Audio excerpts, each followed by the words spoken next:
probably.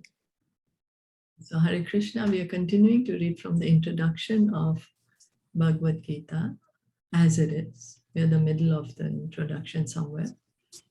Is it convenient for anyone to read this paragraph? I can read. Okay. Just a minute. He tells Arjun that he is relating the supreme secret to him because Arjun is his devotee and his friend. The purport of this is that Bhagavad Gita is a treatise which is specially meant for the devotee of the Lord. There are three classes of transcendentalists, namely the Jnani, the Yogi, and the Bhakta, or the impersonalist, the meditator, and the devotee.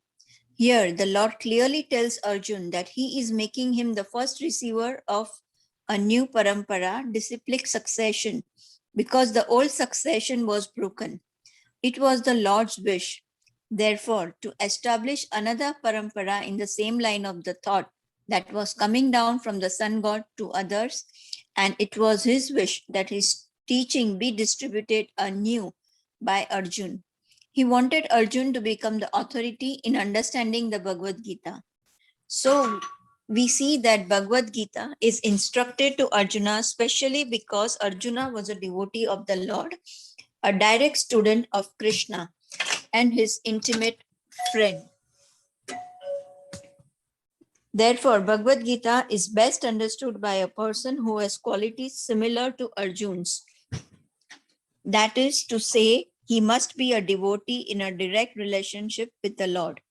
As soon as one becomes a devotee of the Lord, he also has a direct relationship with the Lord. That is very elaborate subject matter, but briefly it can be stated that a devotee is in a relationship with the Supreme Personality of Godhead in one or five different ways. Should I continue? Yeah, till here. Yeah, okay. One may be a devotee in a passive state. One may be a devotee in an active state. One may be devotee as a friend. One may be devotee as a parent. One may be a devotee as a conjugal lover. So we are hearing that Krishna, because Krishna tells Arjuna that this is not the first time he's speaking the Bhagavad Gita. He said he spoke the Bhagavad Gita millions of years ago to the sun god Vivaswan. And then Vivaswan gave it to his son Manu. Then Manu gave it to his son Ikshvaku. But in time, the parampara was broken. So this was the parampara of the Raj Rishis. The transcendental knowledge is received, one is through the Raj Rishis and one is through the pure devotees. So, I mean, the Raj Rishis are also devotees, but through the saints. So we can see that through the acharyas. There are two ways of receiving it. So now the knowledge which was coming through the Raj Rishis, that was broken. And Krishna wanted to establish a new parampara. And so he spoke the Bhagavad Gita to Arjun. He established another parampara. So we can see that the parampara is begun always by Krishna. He is the original speaker of the knowledge. Only with Krishna can a new parampara start. So when we are hearing, that's the reason we ask, that is it coming directly from Krishna? Why? So that we can have the perfect knowledge. So that the knowledge which is being handed is the pure knowledge. It's not adulterated. It's not mixed with our material defects.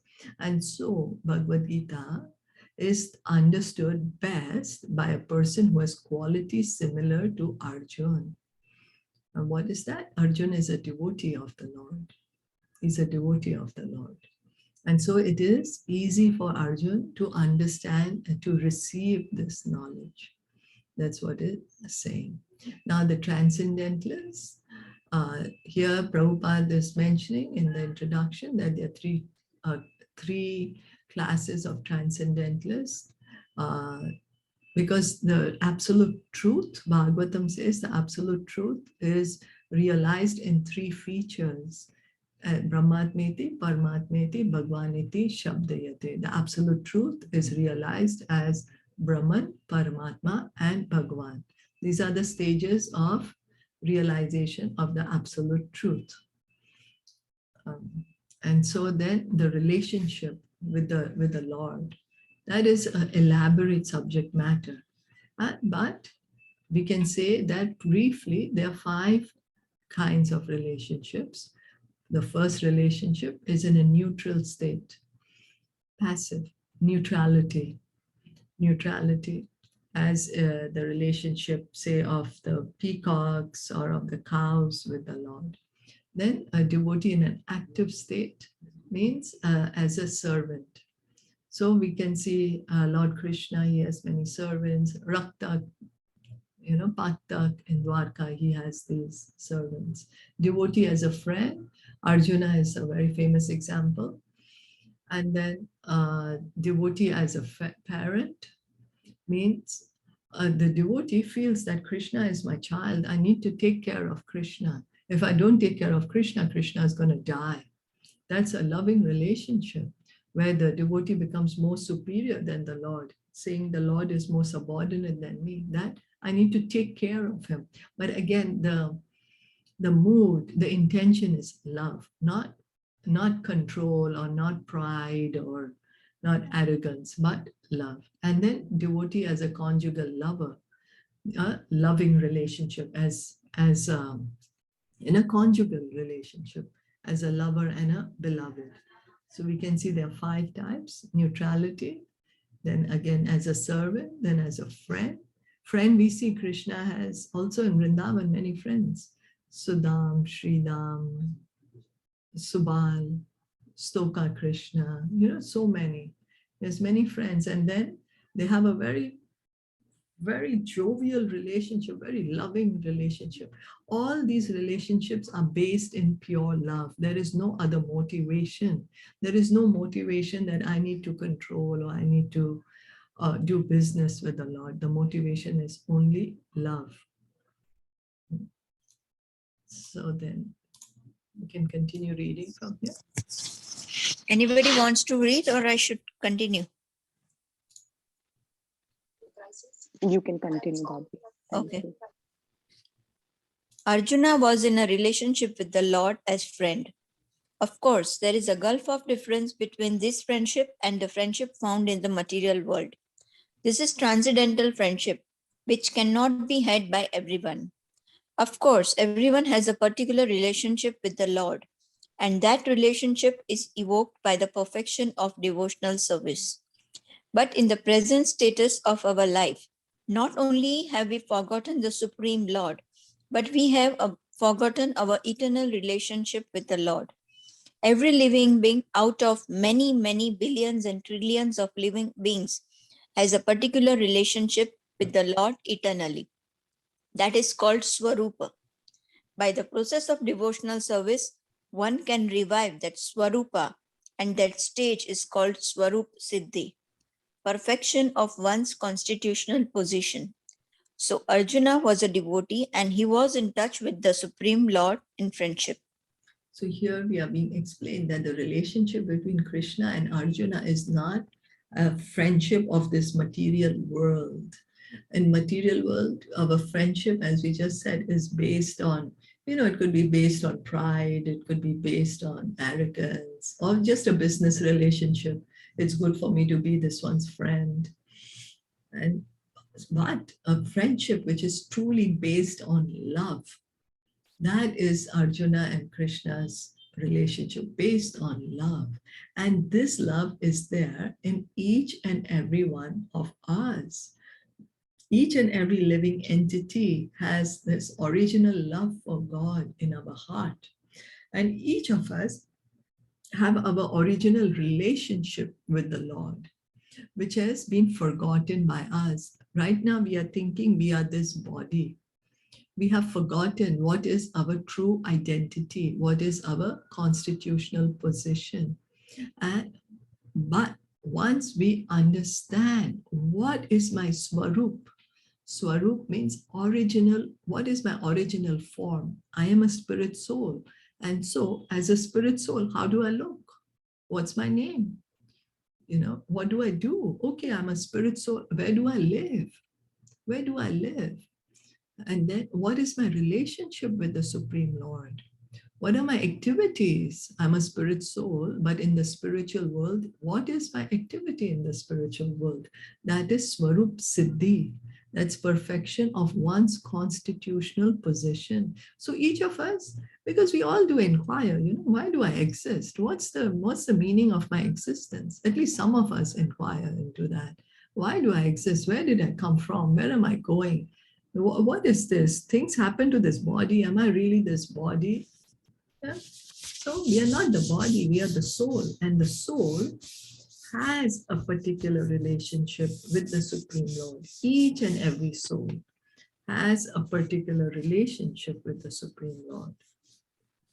And to try to revive that relationship, that is Swarup Siddhi, when we are situated in that relationship, in our original constitutional position. That is Swarup Siddhi. And so Arjuna, he is already in his perfect relationship with Krishna. Arjuna and Krishna's relationship is not a relationship of the body. It's not the two material bodies they are having a relationship. No, their relationship is eternal. It's based on love, and that is Arjuna's original relationship with Krishna. Or we should answer, oh, okay, I'm the soul. Yes, I'm the soul. Right now I'm inside this body, but what is how do I look? What is my duty in the spiritual world? What do I do in the spiritual world? So this is what, and so how do we do that? We hear and we chant. We hear and chant, and that's how we will be able to realize. It's not easy, but it's not impossible. And we should not take it cheaply. It's not something to be cheaply taken. That's I give somebody some money and then he'll give me some, he will tell me that, oh yeah, you are a peacock in the spiritual world, and then I behave like a peacock. No, that is artificial. That is still on the bodily platform. This Swarup Siddhi is for the soul, the spiritual form of the soul. And we can revive that. We revive that by hearing and chanting. So could you please continue to read? Yeah. How Arjun accepted this Bhagavad Gita should be noted.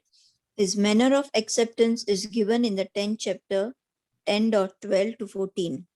Arjun uvacha param brahma param dhama pavitram paramam bhavan purusham shashvatam divyam adi devam ajam vibhum ahutsvam rushaya sarve devar shirnaradas asito devalo vyasa swayam chaiva bravishi me sarvam etat ritam manye yanmam vadasi keshava nahi te bhagvana vyaktim vidur devana danavaha. Arjun said, "You are the Supreme Personality of Godhead, the ultimate abode, the purest, the absolute truth. You are the eternal, transcendental, original person, the unborn, the greatest. All the great sages such as Narad, Asita, Deval, and Vyas confirm this truth about you. And now you yourself are declaring it to me. O Krishna, I totally accept as truth all that you have told me. Neither the demigods nor the demons, O Lord, can understand your personality." So now Krishna spoke the Bhagavad Gita. And how did Arjun receive the Bhagavad Gita? The mood, if we want to really understand, we want to get into the mystery of the knowledge of Bhagavad Gita, we have to accept it. We have to hear it in the mood of Arjuna. And after Krishna spoke the Bhagavad Gita, Krishna is giving knowledge to Arjuna in Bhagavad Gita. And Arjuna is hearing the knowledge. And then in the 10th chapter, Arjuna says that all the great sages, Narad, Asita, Devala, Vyas, confirm that, my dear Krishna, you are the original personality of Godhead. There is no one higher than you. There is no one above you. You are God. You are the ultimate abode. There is no one purer than you. Krishna is the purest. No one is more purer than Krishna.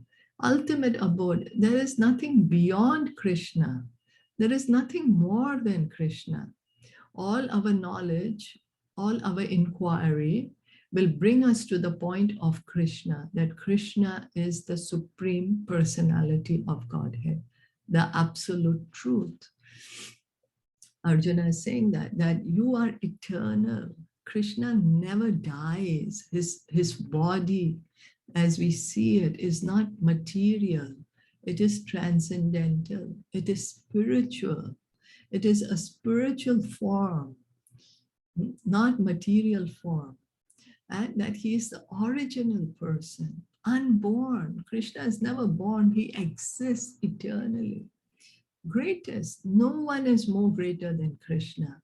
We know many great personalities in this earth. We have so many great leaders, great entertainers, but that's only of this earth. And like that, then there are so many universes. So the greatest person in our universe is Brahmaji. But even greater than Brahmaji is Sri Krishna Bhagavan. So Arjuna is saying that all the devotees, all the pure devotees have accepted this truth. And now you are also telling this truth to me, and I accept it, oh Krishna. I totally accept as truth all that you have told me. So Arjuna is saying, yes, Krishna, you are not lying to me. By speaking whatever you are speaking in Bhagavad Gita, you're not lying. You're speaking the truth, that you are the original person, that you are the absolute truth. And this is the way we can understand Bhagavad Gita, the knowledge of Bhagavad Gita, if we receive it in the mood of Arjuna, in the mood of Arjuna. Arjuna is saying that the demigods, the demons, they cannot understand your personality.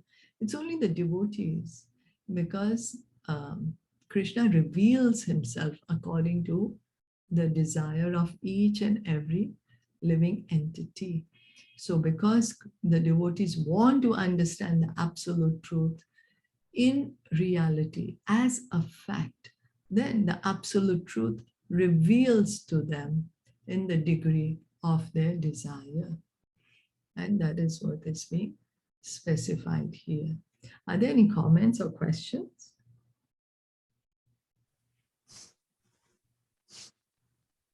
No. Anyone? No? So if we... No questions. No question. No question. Okay, so if we really want to understand Bhagavad Gita, then whether we believe it or no, we should just first accept, yes, Krishna is the supreme personality of Godhead. And in that mode, if we hear the knowledge of Bhagavad Gita, then all the knowledge will be revealed to us, will be revealed, because then we are hearing with submission. We are hearing with, with submission, which is a qualification needed, that we hear attentively and with submission. So we'll stop here for today. And thank you so much for joining it. Thank you for listening it. Srimad Bhagavad Gita ki jai, Shila Prabhupada ki jai, Gaura Premnande, Hari Bol, Hare Krishna.